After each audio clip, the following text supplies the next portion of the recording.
the Productize podcast. My name is Brian Castle. Thank you, as always, for tuning in. I appreciate it. Today, I'm talking to Tyler Gillespie. It was a wide-ranging interview because Tyler has had a wide-ranging career so far. This is an interesting one. So, like me, Tyler is also very focused on the productized service model, and he has built and run and grown and exited and also acquired different productized services businesses over the years. And so we got the whole story there. It was an interesting one. It was fun because one of those businesses that he has run is somewhat similar to my audience ops business and focusing on like the blog content space. And so we were able to kind of compare notes there for that section of the interview. That was fun. But yeah, a lot of interesting insight into building a business that is designed to sell, even if you don't intend to sell it someday. That was a really good section of it. So before we head into that, here is the audio from one of my recent YouTube videos where I am answering a reader's question. And if you've got one for me, hit me up. Send me a question over email or over Twitter or anywhere else. I appreciate it. Here you go. How do you productize your service when every project you do is completely different from the next? Probably one of the most common questions that I hear from folks about this. So I'm going to share some of my best advice on that today. Hi there, Brian Castle here. I'm going to answer another reader's question today. It's a really common one. I'm excited to get into this one. Still rocking the quarantine hairdo today. So yeah, I feel like I'm like 10 years younger. All right, so Cynthia asked, how do I productize my bookkeeping and business consulting services when every one of my clients has different needs? It's a really good question. You know, when we're coming from being a consultant and doing freelance services for all different types of clients, and all different types of projects, it can be hard to wrap your head around, well, how do we make this a more predictable, repeatable, scalable business model, right? Well, I've got three main ideas that you'll want to work out to kind of, break through that barrier that I see so often. One is to figure out who your best clients are or have been in the past and start to market your business toward them so that you attract more of that best client. And this is not the kind of thing that will happen overnight. It's not like a quick tactic, but it's sort of a shift both in your mindset in terms of like who you serve and then the actions that you take to get in front of more of those people, whether it's changing the way that you market your website, going to different events, doing more content marketing or being part of certain communities to reach more of a specific type of person. So now, who is your best client? How do you figure that out? Well, I think that out of all the clients that you work with, you want to consider who have comfortable budgets, the ones who have been easy to communicate with, the ones who consistently see really great results from the type of work that you do. And maybe most importantly, it's the clients that you personally enjoy talking to. You have to see yourself, even if like going to conferences and things are not your thing, and of course, this year in 2020, it's nobody's thing because everybody's on lockdown. But when we all reopen and we start, networking in person again, could you actually see yourself networking and flying out to a different city to hang out with these people for a couple of days? That's a good indicator that it's actually a right fit for you in terms of the type of client that you want to focus on serving. So once you have a clear idea on who your best client is and who your business should be serving, the next step is to figure out the highest value problem to solve for that client. And so then that might mean starting to say no to other needs from that client or from other clients. Again, it's not the kind of thing that you would start to just flip the switch overnight, but if you just become aware of this is the problem that we're solving and these other tasks or requests are things that we maybe shouldn't be solving, maybe we will sometimes and sometimes not, but eventually we're going to be focused on this. That's what you want to get to. That can be really tough for any professional, whether you're in bookkeeping or accounting, or if you're a designer or developer, because we're used to solving all sorts of problems. We have the skill set. We have the ability to solve many, many different problems for many different clients. And that's the challenge when it comes to productizing your services. You sort of have to start to pick one key problem to solve and then use your skills and your experience to solve it in a really effective way and in a scalable way. So you figured out the ideal client, you figured out the best problem to solve for them. Then you want to really standardize your solution. Now, we all know that there are 100 different ways to solve the same problem. You can use different approaches, different methodologies, different tools, different strategies. You want to start to standardize that stuff. Not only figure out the best, most effective tools and approach and methods to solve the problem, but also the combination of those things that make it easy to repeat and easy to build into a process that can ultimately be delegated to someone else and built into a more scalable operation. Even if you intend to do a lot of it yourself, it's still healthy to design your business that way. So that's how, over time you can follow those tips to make your projects more predictable and start to really productize your service. Okay, thanks for tuning in to that. As always, you can subscribe to the YouTube channel and actually see the video version of that over on YouTube. We'll include the link in the show notes. But without further ado, here is my conversation with Tyler Gillespie. Enjoy.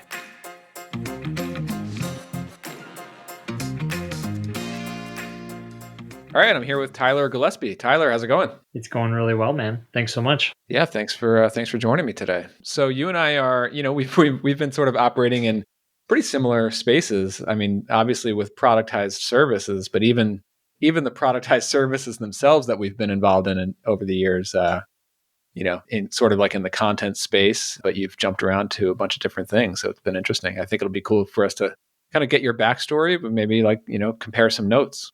No, definitely. No, I know we've had some parallels in a lot of the stuff we're doing. So it's definitely cool to see and definitely seeing your stuff from afar, but also, yeah, connecting now and getting to know you a little bit more. Yeah, great. Well, before we go into the backstory, I mean, why don't you, so where are you based today? Yeah, so definitely interesting location for most, but currently in Medellin, Colombia, South America. And yeah, essentially got here about 7 years ago and kind of made it my home base. So majority of the year here, and then also Colorado, where I'm originally from. Okay, wow, 7 years you've been down. Like, how often do you go back and forth? Like, do you have a place in Colorado, or are you basically in Colombia full time? Pretty much Colombia full time, and then when I go back to Colorado, it's staying with family, seeing people. I typically try to go back for the summer, but this year, especially with everything now not being able to fly, staying in Colombia pretty much this whole year, most likely. But it's a beautiful place, man. It's amazing. I came down originally just kind of starting that nomadic traveling adventure and, began salsa dancing, Spanish, met a Colombian girl, and yada, yada. 7 years later, I'm still here. Oh, that's great. I hear so many great things about Colombia. I've been to a few different South American countries and have not made it there yet, but it's definitely on the list. Yeah, it's great, man. I think especially now with infrastructure, I mean, really, really good. I mentioned before we hopped on, I'm at a WeWork right now, and yeah, it's a great place. A lot of nomadic travelers and business people that are down here actually as well. So great community, which has only gotten better over the years, which has been pretty awesome. Yeah, very cool. So business-wise, what are you focused on today? Yeah, so got a couple projects, and the main kind of two are productizemyservice.com, which is we're both kind of in that kind of productized space. We're essentially working with freelancers, agencies, consultants, and helping them kind of turn their service into a product, something really well, and then also Applause Lab, which is a done for you video testimonial service for. Currently, we're pivoting to work mainly with e-commerce companies, where we essentially take care of the whole capture process and the video editing to make video testimonials really easy. Yeah, I mean, we've talked to a few different people doing testimonials and case studies in some of the recent episodes, and so it's a really interesting space. And we do some sort of like case study kind of stuff with our content at Audience Ops, and it's always interesting, especially on that one, because it's one of these categories of productized services that pops up quite a bit, but everyone is doing it in sort of a different way or positioning it in a different way or focusing on a certain niche. Yep.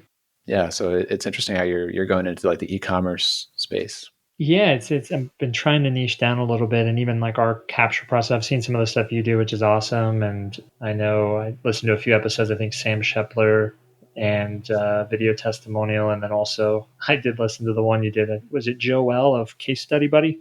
Yep. Yeah, that one just came out a couple weeks ago. Yes, those were great. Yeah, yeah. And then sort of like working backwards from there, so what else? There's also Proofreading Pros, which is like a proofreading service.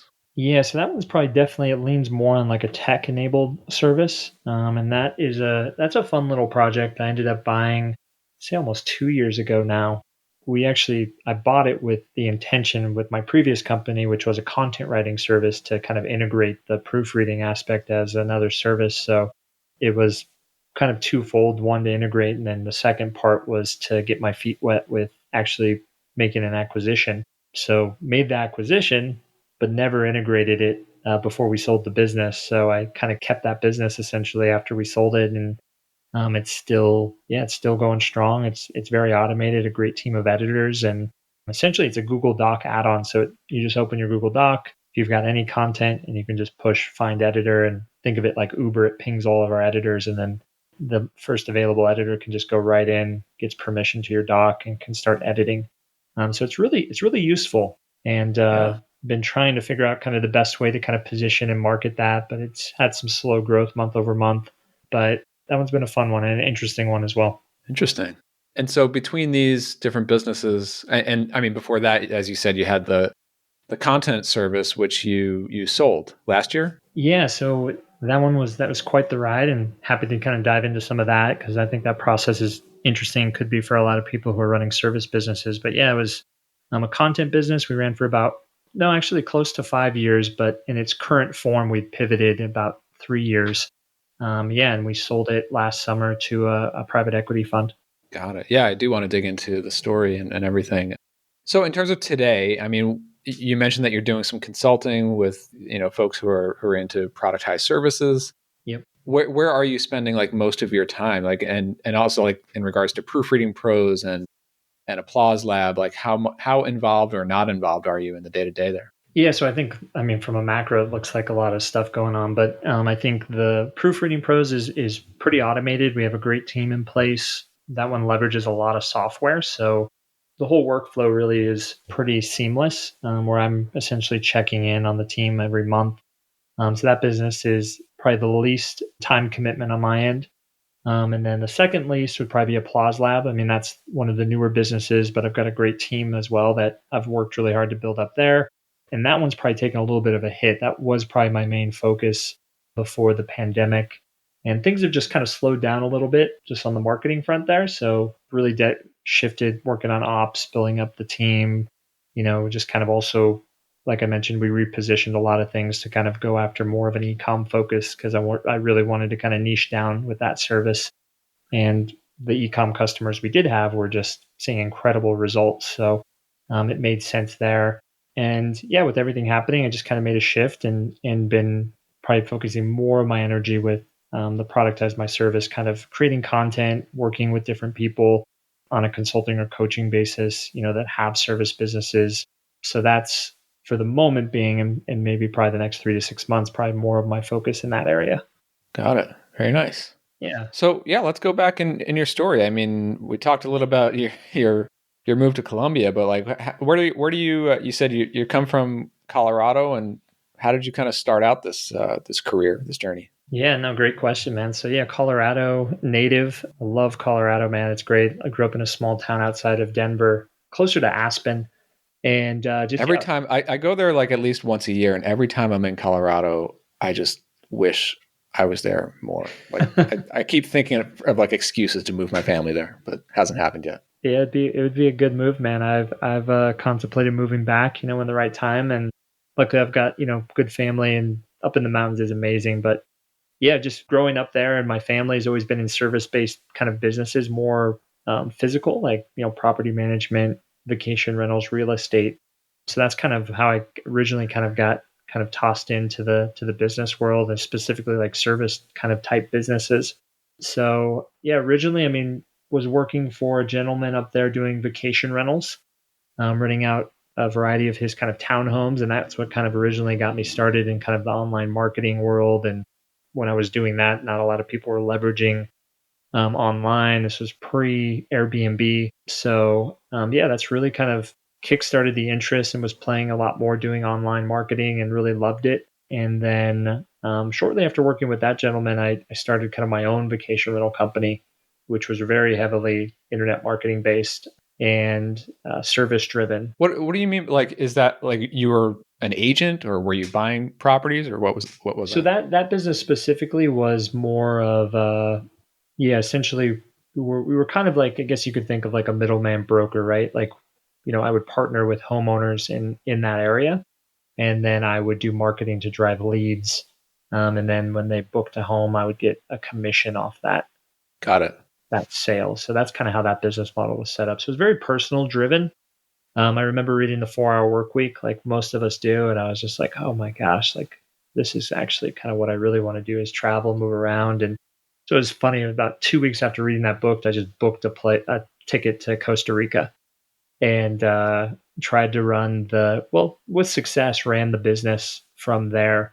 But long term, it just wasn't a great fit because at the time, technology wise, and especially relationships in that market, doing real estate and vacation rentals was very relationship driven, in person driven. And, so that was a much harder business at the time to do remotely. Right. So I ended up kind of transitioning out of that, was kind of, yeah, at that stage. So you're trying to get yourself out of this, heavily like relationship based business stuff with real estate. I mean, you read the 4 Hour Work Week as I did, and so many other people did around that Right. time. I mean, what were your next steps in terms of like looking for something else, and where did you find any like those like first inroads? Yeah, great question. So I dabbled with some like online stuff after that, did a little bit more traveling, ended up kind of selling the rest of like the business to my other partner for the vacation rental stuff. And I found this program that was kind of like a digital marketing kind of online program. This was back in 2011 in Santiago, Chile. The program was called Exosphere. And that was really kind of the kickoff that kind of set me on the path, I guess, with really kind of learning online, seeing people actually, make a living online, because it's different when you kind of hear about it or read the 4 Hour work week and then actually do it or meet people doing it. So yeah, I went to that program. It was 3 months long. Every week they flew in a different instructor, and they taught everything from coding to digital marketing to sales to, it was kind of these 1 week boot camps. So it was a really cool format, and met a ton of really cool people. It just kind of opened my eyes to like what was possible at the time.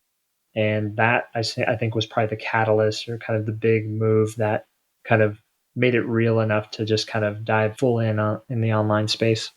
Very cool. So like during this program, I haven't heard of that one. So you actually went to Chile, and you were in this 3 month program learning a lot. Like, was it like action based, or was it you were really just more like in learning mode, not actually starting something at that point? Yeah, no, great question. So I didn't go with the business. I think there were some people that maybe had things they were working on, but it was definitely more positioned as like a learning. There were things people were building things while we were there, but it was more of kind of definitely positioned as like a learning thing. So there's another program that was really popular, and I think they still do it, called Startup Chili. And this was kind of, it wasn't that. Startup Chili like pays you to go down there with your startup and kind of be based there. In this program, we had to pay to go. Yeah, it was amazing, man. That was definitely the catalyst for a lot of change. And it was after that program I came back. On my way back, ended up coming to Colombia and kind of officially moving here at that point. Very cool. So what was like your next move, like business wise? Like, did you have like an idea that you were trying to start, or getting into consulting at that point, or? At that point, yeah, I wasn't really sure. I got back to Colombia and was really kind of just playing with a ton of different ideas. And I think it was at that point I was doing some consulting, but kind of kicked off really from a cafe in Colombia at that point, kind of starting doing freelance agency work remotely. And this was kind of back when Elance was kind of the big marketplace before Upwork.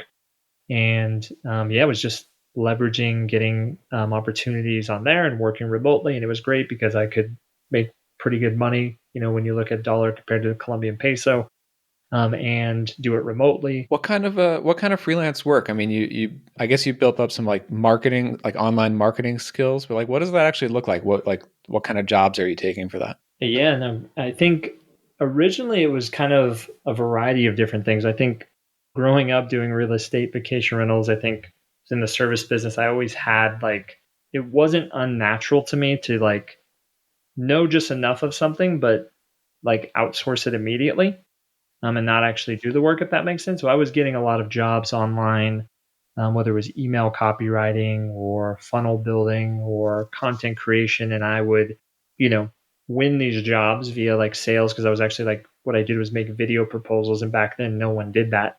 Still to this day, people don't do that much. Yeah. And I would get the job, like 9 out of 10 jobs I applied, I would be having conversations, which was just kind of crazy. And then I would, just outsource the work to other contractors at that point.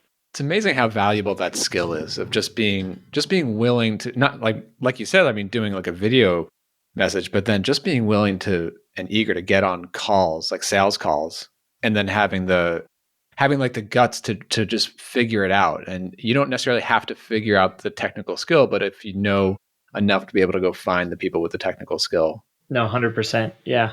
It's just like, it's like there are so many opportunities out there for gigs like that, but such a small percentage of people are actually hungry for just doing that sort of like sales work.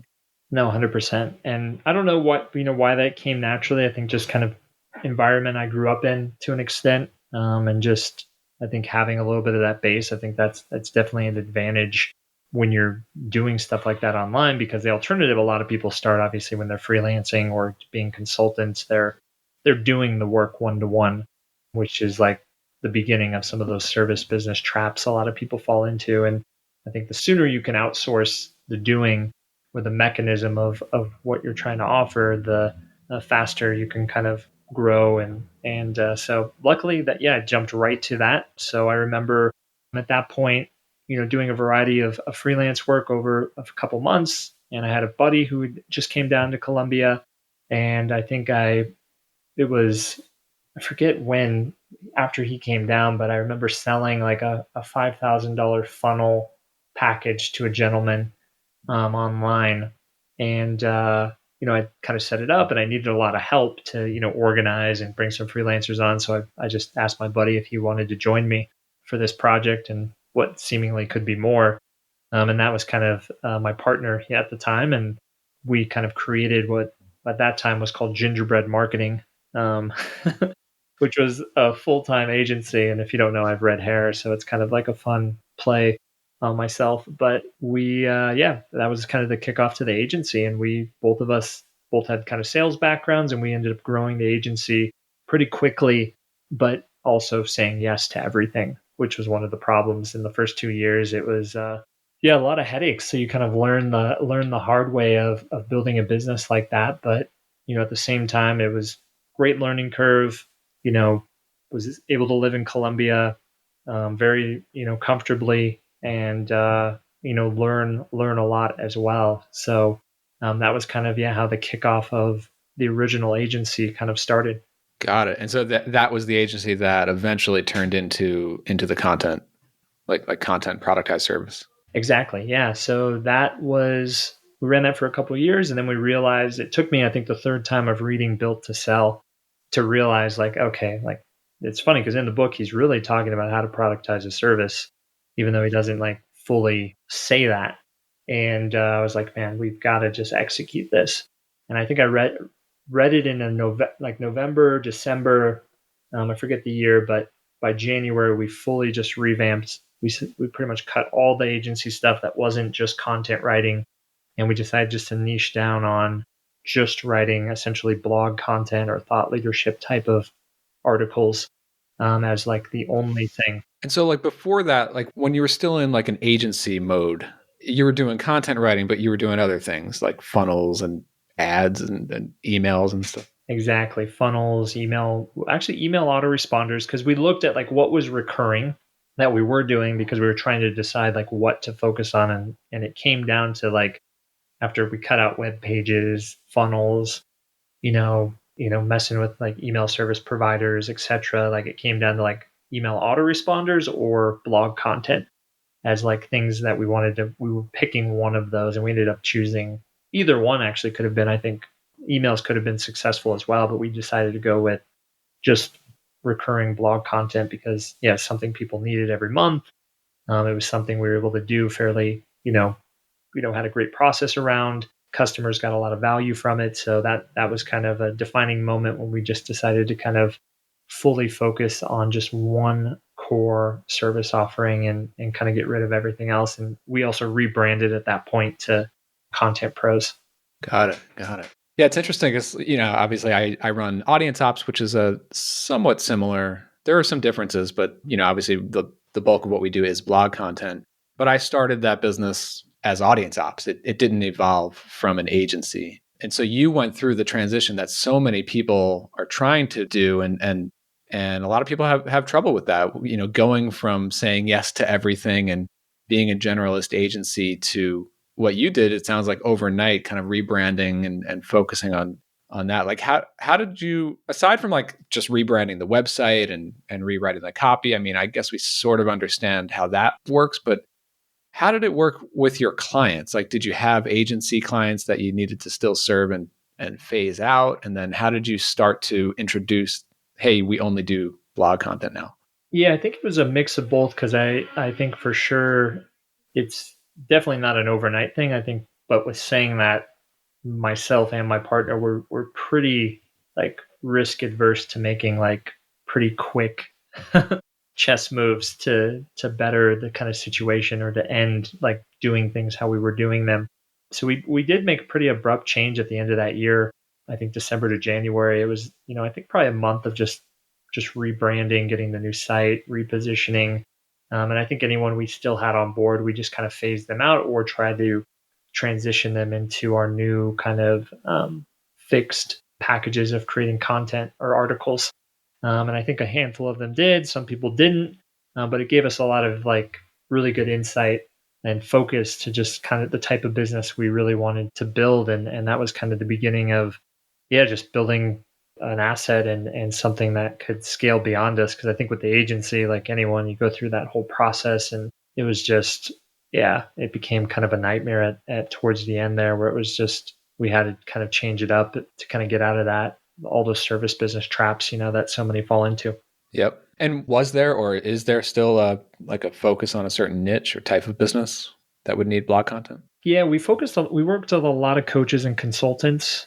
But to be honest, I think, even with that said, even when you go to the site now, which is essentially very similar, I mean, there's not hasn't been much changes from when we still own the business. But we didn't really niche down beyond that, to be honest. We were still fairly broad, which was probably something we could have done even better. But we just kind of kept it there, but we just focused down, like we niched down on like what we did really clearly, but then never, fully niched down as far as like our target avatar, to be completely honest. And that was something I think we could have done a lot better at. Yeah. I was also, looking around at like the pricing. I don't know if the pricing has changed since you owned it or since the early years, but, it looks like Content Pros is priced quite differently from how I did it with Audience Ops. It looks like it's like a cost per word, and there are different levels, or the cost changes as you have different quantities. Can you talk through that a little bit? Like, how did you come up with the pricing and any like learnings as you went through like figuring out what to include in the package and the price points? Yeah, I think our main goal was when we were deciding just positioning and pricing for that business was we didn't want to be like another content mill. Like, I mean, no offense to BlogMutt or, some of these other sites, but a lot of places, charging 3 to 8 cents a word is sometimes it's very hard to get, the quality. So we really want to kind of position ourselves as, a little bit higher quality in the market. So that was part of kind of how we set ourselves apart a little bit.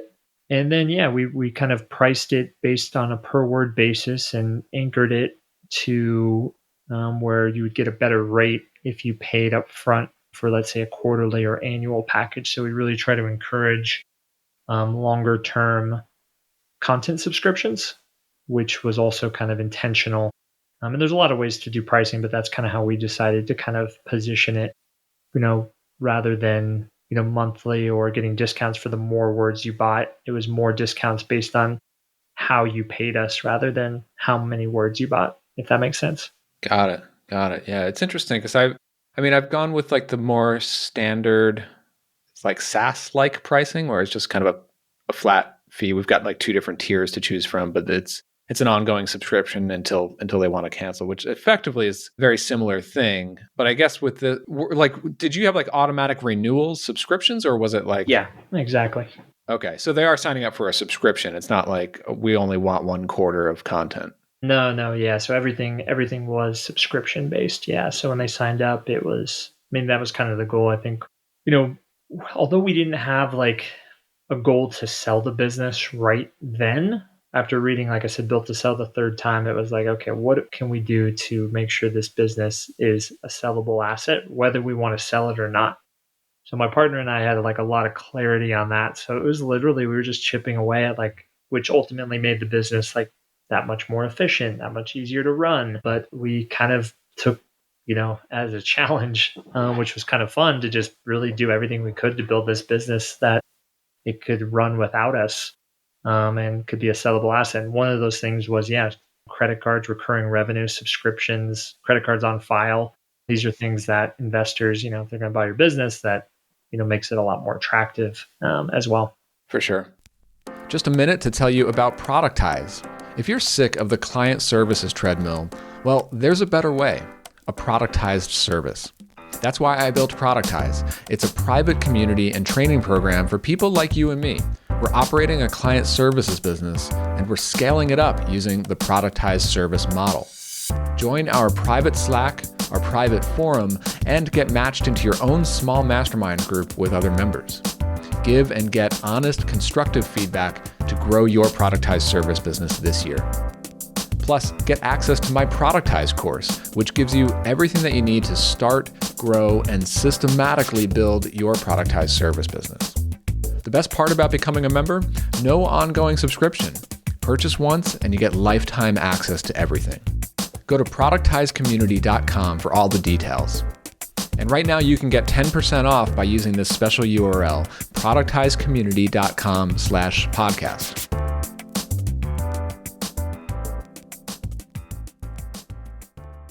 I tell people all the time, like, even if you don't think that you would ever sell your business, it's always still a healthy choice to design and build and structure your business as if you might sell it someday. Like it's just going to make it a better business to run anyway. And it gives you that asset. No, 100%. And honestly, that's ended up what ended up happening. I think we ended up getting the business where it was really an amazing team of writers. Well, I also wanted to ask you about that, about the team. I mean, before we get into the acquisition. So can you tell me a little bit more about how the team there is structured? Like where did you find, like, where are people based? How many people on the team? What were the different roles? That sort of thing. Yeah, we had a core. I mean, it was all contract based. We had a small, like, full-time team, which included kind of our customer success or project manager. We had an in-house editor in chief, and we also had kind of a tech person to help us. And then really the majority of the team was writers. We had about 130 freelance writers, and that covered, if you could imagine them being batched into like their core specialties as far as like tagged, so they could, write for a variety of different industries, or we could. And yeah, I mean, that was really the core team, 100% remote. And yeah, I mean, that's kind of what the team looked like. Yeah, very cool. It's like a very different structure than Audience Apps. We're a much smaller team. And then I'm kind of curious about like the personal attention that the individual writers and the manager have with the clients. Like, are there phone calls involved, or is it mostly like over email, and how does like the feedback loop work? Yeah, so we did have, typically a customer would sign up, have a sales call, then would be connected with our customer success manager, and they would have kind of a dedicated one-to-one customer success manager that is helping them, with all their content, SEO strategy. Really, we focused on the execution of just trying to write really high quality work. So our customers would come to us most cases with their SEO strategy, their ideas of exactly kind of what they were, looking to get written. And then our team would just really execute on their behalf. And most of the conversations would all stay with the customer success manager. And then if there were potential edits or revisions, the writer would be brought in to, work or fix anything that would be needed. So that's kind of how we had it set up. Got it. Yeah, very cool.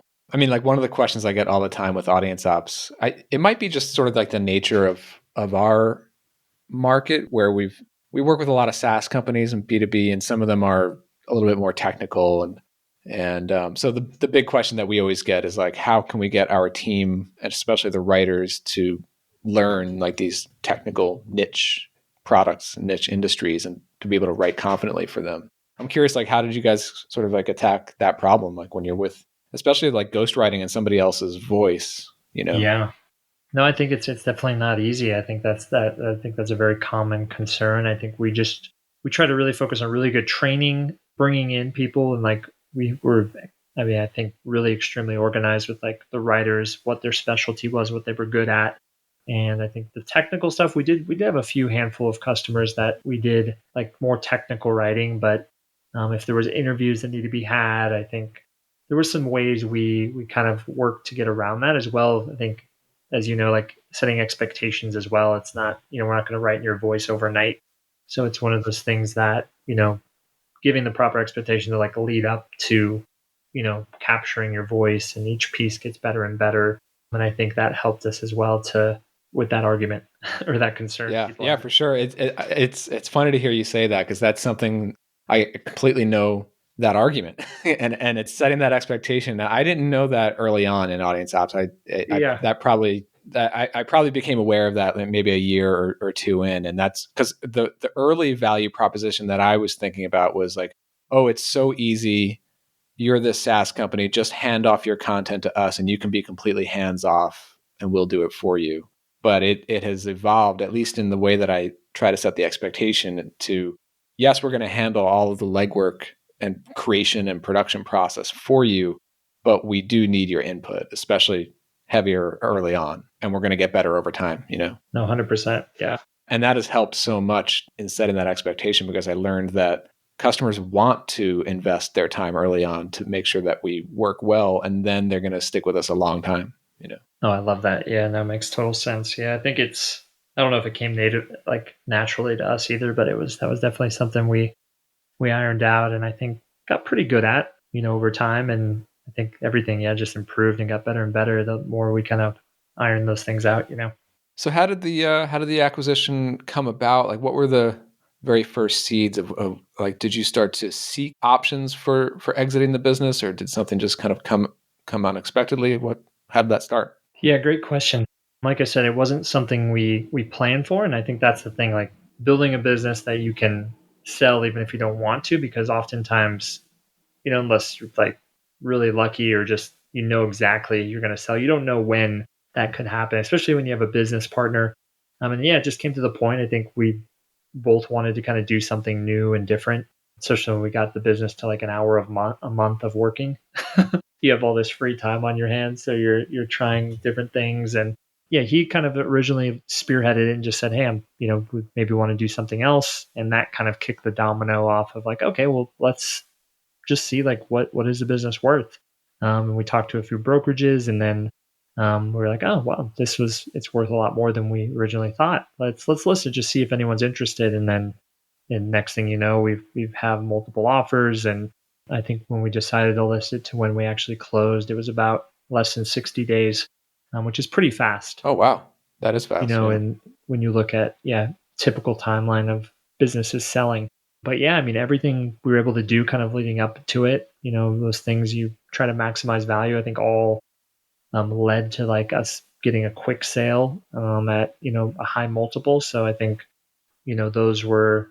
I mean, it was a really amazing learning experience, to be honest. So a lot of the stuff I'm trying to like now share with people to be proactive with. If you have a service business, here's the things you need to start thinking about to get the most value. Because you never know when you might want to sell. Your business. Yeah, for sure. Well, that's what I wanted to get into a little bit. So as you started listing it for sale, you said that you got multiple offers. I mean, what were sort of like the pros and not cons, but like the questions or the hard objections that buyers needed to get over to feel comfortable with taking over a service-based business like this? Yeah, and I'll talk a little bit more generally because I can't share all the details with that business and the sale. But I think mainly when someone's looking to buy your business, they're looking at like how risky it's going to be to take over. So one of the things we talked about earlier is, when they buy it, are all your customers going to leave? Do you have contracts? Are people on recurring subscriptions? So that was a big thing that drove a lot of, I think, value, and something that is really important to look at is, the structure of how you're working with people. So that's definitely a big one. One is also, your team, especially in a service business. Most people might not think of it like this, but one of your biggest assets is the team, whether they're contractors or employees, right? Because that's a big part of what a service business is. You're scaling people and technology or software, leveraging software technology. So that was a big one as well. Do you have contracts with these employees or subcontractors? And because that's one thing as well. They don't want anyone to leave or the team to disperse when someone buys your business. Yeah, yeah, for sure. And did you have to, I would assume that you had to keep it sort of quiet among your team until the very end before, around closing. Is that right? Yeah, no, it was definitely one of those situations that you couldn't. I mean, there were still some unknowns. I think when you're selling a business, sometimes you don't you don't You don't know know if it's going to happen. Yeah. if it's going to happen until the closing day. So it's hard because you're in a balancing act of do I tell, do I share, just everything being transparent, do I just wait in case it doesn't go through? So that's definitely interesting as well. I think that was definitely our case as well, just trying to like navigate that a little bit. But luckily, we had a really awesome team, and they're all still working there to this day, actually, and they're super happy. So it ended up working out a lot. I think another thing to consider too is just the amount of time you're working in the business, because I think a lot of owners do end up spending more time than they think. So when someone's looking to buy your business, that's also something they're hedging against, as far as or evaluating, how much time is the owner spending in the business, and is there enough money to pay someone to take that over? Because there's that handoff period, right? And if you're working a lot in the business, you might actually get tied into what they call like an earnout, where you have to stay in the business for a certain amount of time to transition it over to the new owner. So that's definitely something as well to kind of think about, especially with service businesses. That's not uncommon. Yeah, yeah, for sure. How did you feel about the whole transition? Like, did that go smoothly? And how long did it take for you to fully like hand over the reins to the new owner? Yeah, I think back to kind of just, I think since we had like the team just fully running everything, we were able to hand everything over in less than a month. As far as our involvement, we were available, I think for calls, and what we ended up working out was, if they needed anything, but it was actually pretty minimal, which was really awesome. Because I think the last thing when you sell a business, you're kind of checking out mentally, and I think that's always the concern, especially with an earnout, unless you do an earnout with someone that's tied to future revenue because you want to keep them motivated in the business, right? Their payout tied to kind of the revenue of the business over that earnout period. But for us, yeah, no, it's very smooth. The owners came in and took it over very smoothly and minimal questions. And I think we had a lot, processes documented, team kind of running the business already. We were very minimally involved. So I think those things, if you were going to take kind of some takeaways of things like to ensure that those are things you're implementing in your service business, then those really, really help as well during like a transition like that. Yeah, yeah, for sure. I don't know if you're able to share like any like figures or size of the deal. So that's the question. But I'm also sort of just curious, like how significant was this for you, and what was your outlook post exit? Did you plan on taking time off? Were you looking for the next thing immediately? Yeah. Well, I can talk a little bit on it. I like the exact numbers. I can't actually because the owners did specifically kind of mention that we'd not talk about that. So Okay. maybe in the future, after the kind of non-competes up and our agreement with them. But yeah, I think one thing I will touch on though is there is a period of transition. I think when you go from working on something, and I don't know if you felt this when I know you sold Restaurant Engine, between that and your next thing, there is this lull, I think at some level, that you go from working a ton to now doing nothing, or having this income, now having, a bunch of money and then no income. It's definitely like a interesting kind of mental battle and like kind of process to go through. I probably leveraged, which I'm actually very thankful for. I kind of call this like if you're going to sell, like maybe have something lined up that you can transition to, even if you don't want to do it, just to kind of put your energy and time into. And I guess that for me was Proofreading Pros. So, that few months after. Right, because you had acquired that before the exit. Exactly. Yeah. So I had that business. So that was kind of naturally something I could put that energy into, because I think I would have gone a little crazy just to go from selling the business to then doing nothing. Yeah. And I've talked to a lot of people about that who've sold businesses, and I think that's very common. There's a lot of people that get very depressed after they sell their business, and there's like this whole thing. So I think that's something real, and so I think having kind of that baton, I call it, to kind of transition into something else, no matter what it is, or just to put your energy into, is actually really important. I don't know. Did you kind of have that with when you sold Restaurant Engine at all? Can you relate to that? There was definitely an overlap. It was only like 2 or 3 months of overlap with Audience Ops and Restaurant Engine. So I didn't really have much of a Okay. Yeah. I didn't really have like much of a period of time where I was doing nothing, but it was a crazy transition year because like you, I was working with a broker to sell Restaurant Engine. And so I knew that, well, I didn't know that a deal was going to happen, but I knew I was pursuing deals. Yeah. And it actually took a bit longer than, like, it probably took 3 or 4 months from the time I listed to the time we closed, because there was one deal that fell through and then another one came along. So there was this period of time where we were sort of going through due diligence, and I felt fairly confident that it was going to close. And that's where I started to, it was pretty stressful actually, because for me, it was a somewhat stressful due diligence process Yeah. while I was basically starting Audience Ops. And the Audience Ops startup was kind of exciting because it was getting off the ground really quickly, and I was, growing MRR way faster than I did with Restaurant Engine. So that was kind of exciting. Nice. But doing it at the same time, and then that, I think shortly, like a month or two after close on Restaurant Engine, we packed up and sold our condo and drove around the country in different Airbnbs for most of the next year while I was starting up Audience Ops. So that was. I remember you mentioned that, and I was curious if that was the timeline, because that definitely is quite a bit. So I didn't know you had actually started Audience Ops before Restaurant Engine sold. What if Restaurant Engine didn't sell? Would you have just kept both businesses? That's a good question. I don't know.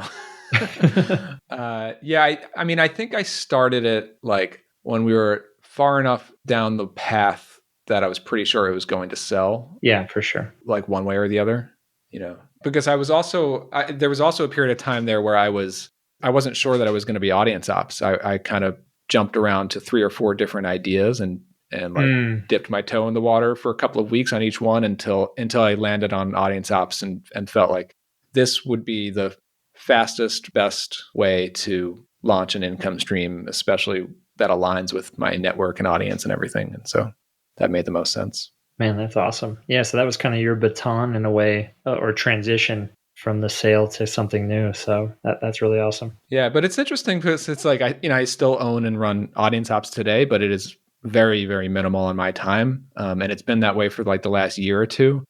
Well, more than that, like 2 or 3 years, I've been pretty much out of the day to day. But 2018 felt more like that void.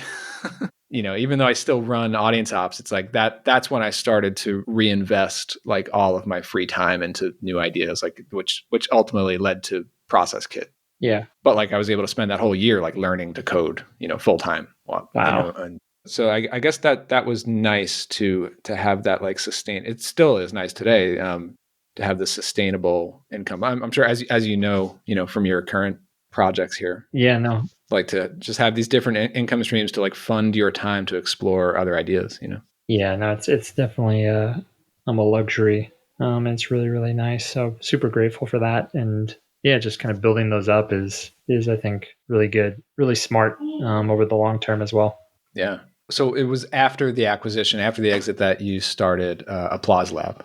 Exactly. Yeah. So there was that little lull transition period. I was kind of playing with Proofreading Pros, but to be completely honest, it was kind of one of those things that I had the intention of integrating it into Content Pros, and I'm not an editor, to be completely honest, and it was just kind of like hard for me to like the crossover in my strengths, and if I was going to dive in and create content. And so I've got some people doing that, which is awesome, but I kind of was eager to maybe jump into something else. And there was a period I looked at, was looking at acquiring something else, but just couldn't find anything at that time.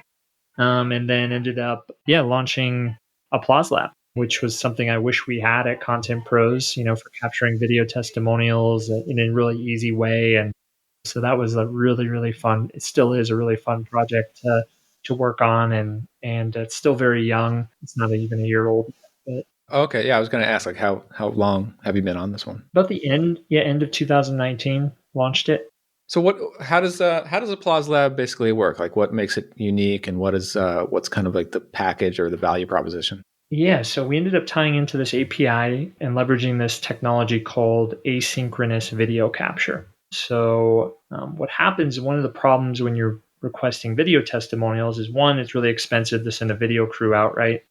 It's just a different, not every business can afford that, kind of like a testimonial hero style, which is awesome if you can. And the other option is maybe do virtual interviews via Zoom, record the interviews, but then you're also internet issues, bandwidth, scheduling conflicts. So we started doing virtual video interviews like that while we kind of built out the tech aspect. And our goal with the tech aspect was essentially if, let's just say, audience ops wanted to do video testimonials with us, we would go over a list of questions that are kind of proven to capture, the best type of answers that are going to help you close more business. We'll revise those with you.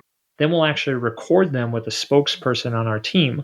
And we'll take all those videos and we'll put it into our software. And the software essentially, imagine someone holding your hand through 8 to 10 questions. So you just send your customers a link. They open it. It asks the first question. You can literally record, re-record your answer. And then it takes you to the next question, asks you, and then you can record your answer and it takes you to the next question, etc. And then when all the footage is done, when you're finished, it gets sent to our video editing team to actually produce, edit into a branded video testimonial. So I think what makes us unique is we avoid the back and forth of needing to schedule. They're very affordable. They're easy to send. So we're trying to be as frictionless as possible. And one thing too is there's other software out there you might be familiar with, like Boast, or there's some other softwares where you just send someone a link and just say, hey, record your video. But the problem is when someone isn't guided with the right questions, the answers you get most likely aren't going to be usable. Right. So in most cases, we're able to capture 8 to 12 minutes of footage, and we're sending you a 90 to 120-second video, and then we have all this other footage too. So we're not only creating like the initial video testimonial, but some customers might say, hey, give me this section here. I want to run this as a video ad on Instagram. And so we have a couple upsells and for some expansion revenue that our video editing team can very easily just edit different sections or combine videos or do some cool stuff like that for, let's say, social media, or if someone wants to run ads. And so we have some different outputs that we can kind of export to as well. But yeah, that's kind of, I think, what makes it kind of unique compared to maybe other products out there. And it's very hands off as well, which makes it easy for customers as well. Yeah, nice. So is the software custom? Like you built it and it's basically built on top of that? So we built on top of like an API of like a software that kind of already existed, and then we've kind of modified and built kind of our own kind of capture process on top of it. Got it. Very nice. Yeah, I love that model. That sounds really cool. And so it's basically they're paying per testimonial. Exactly. So the business model, again, I'm trying to work in like the subscription model, and it's been working really well. As a company would buy, let's say 4, 8, or 12 a year, and they have all the orders in their account, and then they're able to send that link out to their customers as they need, or integrate it into their autoresponder at certain points in the customer journey. And then as we get videos, we'll just produce them automatically. So that's kind of how it's set up. Very nice. Well, Tyler, it's been quite a journey for you. Yeah, we covered quite a bit, right? Yeah, it's really really interesting, really inspiring. So where can folks kind of connect with you today? Yeah, well, I think honestly, you can check out applauselab.com if you'd like, but probably the best place to follow me is just productizemyservice.com. I'm pretty active on there, creating content, and yeah, you can find me there, and it's probably the best place. Very cool. Well, yeah, Tyler, it was great chatting with you, and yeah, this was a good one. Thanks. Hey, thank you. All right, did that give you something to think about? If it did, let me know on Twitter. I'm at CastJam. If you want to find show notes on this or any of the other episodes, or my weekly newsletter with new content, head over to productizeandscale.com. Now, if you haven't already, a 5-star review in iTunes, that would go a long way to helping other folks find the show. Thanks for tuning in. I'll see you next time.